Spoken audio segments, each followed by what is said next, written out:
திருக்குறளை பொருளோடு அறிய வந்த அன்பு நெஞ்சங்களுக்கு வாழ்த்துக்கள். இப்போ ஒரு புது அதிகாரம் ஸ்டார்ட் பண்றோம். செய் நன்றி அறிதல். ஆங்கிலத்தில் கிராட்டிடியூட் அப்படின்னு சொல்லுவாங்க. இப்போ மேலை நாடுகளில் ரொம்ப பிரசித்தியாக இருக்கிறது இதுதான், ஜேர்னல் ரைட்டிங். கிராட்டிடியூட் ஜேர்னல் ரைட்டிங்னு சொல்லுவாங்க. ரொம்ப டிப்ரெஷனாக இருக்கிற பீப்புளுக்கு முதல்ல கொடுக்குற எக்ஸசைஸ் இதுதான். முதல் பாடமே இதுதான். என்ன செய்ய சொல்லுவாங்கன்னா, கவுண்ட் யுவர் பிளெஸிங்ஸ். உனக்கு என்னெல்லாம் நல்லது நடந்திருக்கோ அதெல்லாம் டெய்லி எழுது, அதுக்கு நன்றி தெரிவி ஆண்டவனை அப்படிம்பாங்க. இது மூலமாக அவங்க அந்த டிப்ரெஷன்லேருந்து மாறி எவ்வளோ நல்லது நமக்கு நடச்சிருக்கு அப்படின்னு அவங்க ரொம்ப பாசிட்டிவாக மாறிடுவாங்க. இதைத்தான் நம்ம திருக்குறளில் திருவள்ளுவர் அந்த காலத்திலே சொல்லி வச்சுட்டு போயிட்டாரு. செய் நன்றி அறிதல். குறள் எண் 101 செய்யாமல் செய்த உதவிக்கு வையகமும் வானகமும் ஆற்றல் அரிது அப்படிங்கிறார். செய்யாமல் செய்த உதவி, எந்த விதமான பலனும் திருப்பி கிடைக்கும் அப்படின்னு யோசிக்காம செய்த உதவிக்கு வையகமும், இந்த எர்த், இந்த பூமியும், வானகமும், அந்த ஸ்கை, ஆகாயமும் ஈடா கொடுத்தாலும் ஈடே ஆகாது அப்படிங்கிறார். அதாவது அந்த நன்றிக்கு அவ்வளோ பெரிய வேல்யூ இருக்குன்னு சொல்றார். மக்கட்பேர்ல என்ன சொன்னாரு? தந்தை மகனுக்காற்றும் நன்றி. அப்பா பையனுக்கு செய்யக்கூடிய நன்றி என்னன்னா, அவன் எந்த இதுல சிறப்பா இருக்கானோ அந்த அவையில, அந்த ஃபீல்டுல அவனை முன்ன நிறுத்தி காட்டுறது தான் நன்றி அப்படின்னு சொல்றாரு. சரி, அது போல பையன் அப்பாக்கு காட்டிய நன்றியை பத்தி பார்க்கலாமா? இந்த வரலாறு ஸ்கந்த புராணத்துல குறிப்பிடப்பட்டிருக்கு.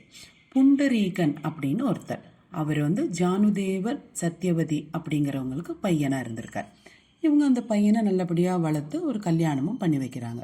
கல்யாணம் பண்ணுற வரைக்கும் நல்லா இருந்த பையன் கல்யாணம் ஆனதும் அம்மா அப்பாவை சட்டையே பண்ணலை. அவங்க பக்கமே திரும்பாமல் அவனோட ஒய்ஃபோட சந்தோஷமாக இருந்துகிட்டே இருக்கான்.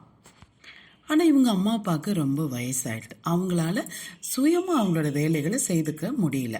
ஒரு ஊன்றுகோல் தேவைப்படுது, ஒரு சப்போர்ட்டு தேவைப்படுது.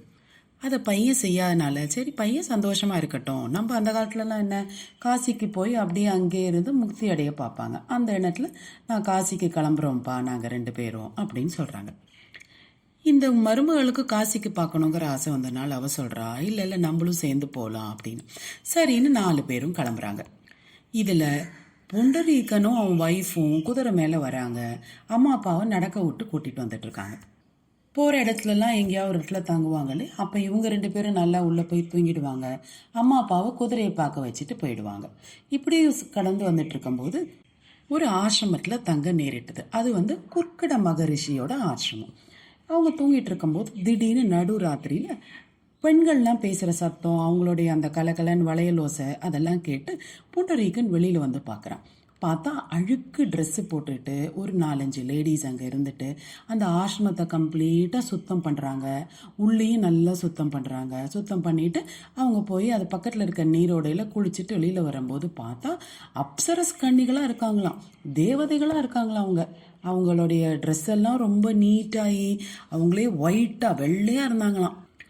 இந்த புண்டரீகனுக்கு ரொம்ப ஆச்சரியமாக போயிடுது. அவன் அவங்கள கூப்பிட்டு கேட்குறான், உங்களுக்கு எப்படி இந்த மாதிரி ஆச்சு? நீங்கள் வந்தபோது வேற கோலத்தில் இருந்தீங்க, இப்போ நல்லா ஆயிட்டீங்களே அப்படின்னு சொல்லி கேட்குறான். அதுக்கு அவங்க சொல்கிறாங்க, நாங்கள்லாம் நதிகள், கங்கா, சரஸ்வதி, யமுனா, காவேரி, நாங்கள்லாம் நதிகள்.